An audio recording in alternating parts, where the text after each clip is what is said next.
Off with her head.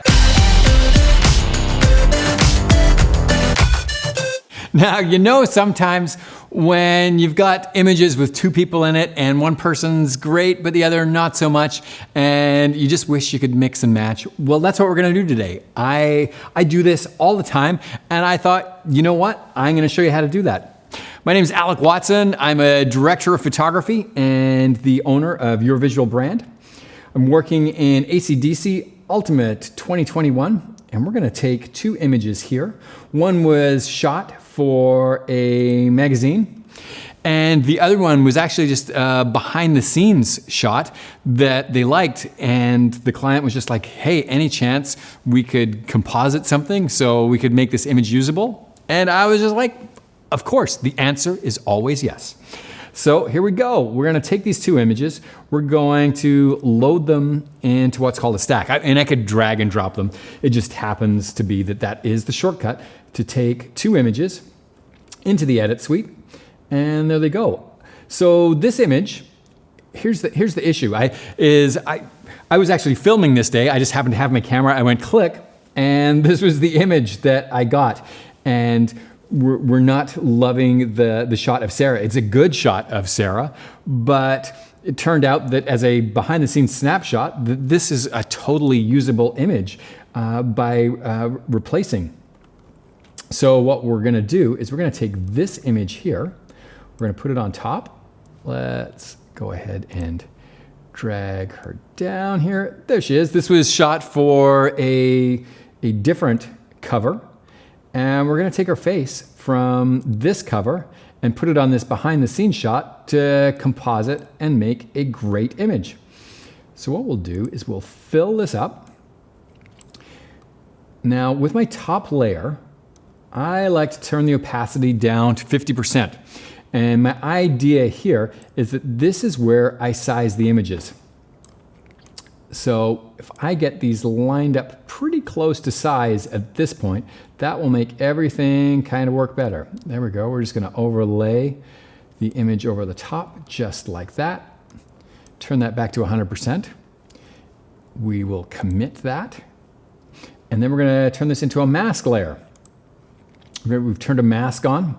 Hasn't done anything at this point, but what we'll do is we'll take this white mask and we're going to set it as a black mask, which makes that layer disappear momentarily.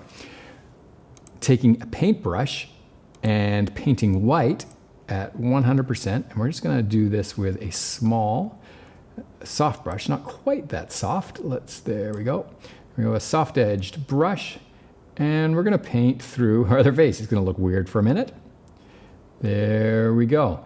Now, she looks crazy white, like she's got the world's worst white makeup going on here.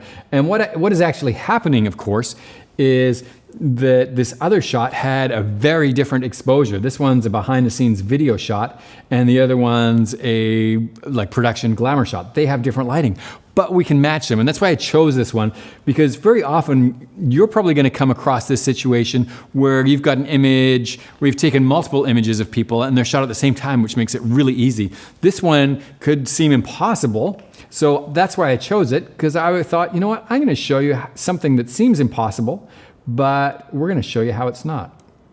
I'm just gonna fix up that there where her hair is through. Now what we're gonna find is this image on her face is her face that I'm replacing with is a tiny bit too big right now. And we see that now that it's painted through. It looks a little odd. For a lot of reasons, the color's off too, but we'll get it sized. We'll get Sarah sized here correctly first. So let's bring this size down a little bit. Now, one of the things that I like to do, if we look right here at the bottom of her earlobe, if you can see an earlobe in a shot, we have a tendency, this is what I found at least anyway, that we pivot from the earlobe, so that if you match up earlobes, you will find that you get the head, someone's head on the right angle in the right spot. And if you match those earlobes, then you'll be able to size and go, is it working? Is it not working? Maybe nudge her just a little ahead like that. Oh, maybe too far. That feels about right. Okay, now we got to deal with this lighting. So like I said, Lighting, not so good. It's pretty crazy, huh? That is completely unconvincing. So let's fix that. Now, the way I like to fix it, I like to start with curves. So I'm going to take this layer that's too bright. We're going to take tone curves. There they are. Now, what I want to do is I want to look at the brightest parts of the image. Now, looking at Tana's face over here, we can see the brightest part of this image on her is probably on her nose, just on her cheeks here. And we want to match that look. So we take our brightest point here and we bring it down. This takes probably just a little bit of experience. It's probably somewhere about there where the two brightnesses are matching. This looks really weird now because I lowered the contrast so much. So to bring back our contrast, we're going to take our mids, which would be, say, this section of here, and we want to match. The other place, of course, we should be matching at this point is we can see on Tana that her face matches her lower neck. So if we do the same, if we take the middle of our skin tone and pull that down till the lightness, now the color is going to be off, and that's going to throw us, but this is probably somewhere about right. I'm going to give her a little more brightness. Probably somewhere about there is actually about right, because next we tune the color. All of this is going to take a little bit of experience on your end, but if you know the tools, this is the process, and you'll get it right. So there's my kind of average. I'm going to apply that. And that's done. And now we're going to scroll down and take my favorite addition to ACDSee, tone wheels. And tone wheels are just magic. So on our mids, what we're going to do is we know that she should be warmer. She should have a warmer skin tone. So what we do is we pull this over and then we start rotating it. And what you'll find is pretty much immediately there is a spot which looks exactly right. If we pull this way, that adds more saturation. This is less saturation, but this is the axis we want to work on. And that is about the right saturation right there. Bam, that's already convincing.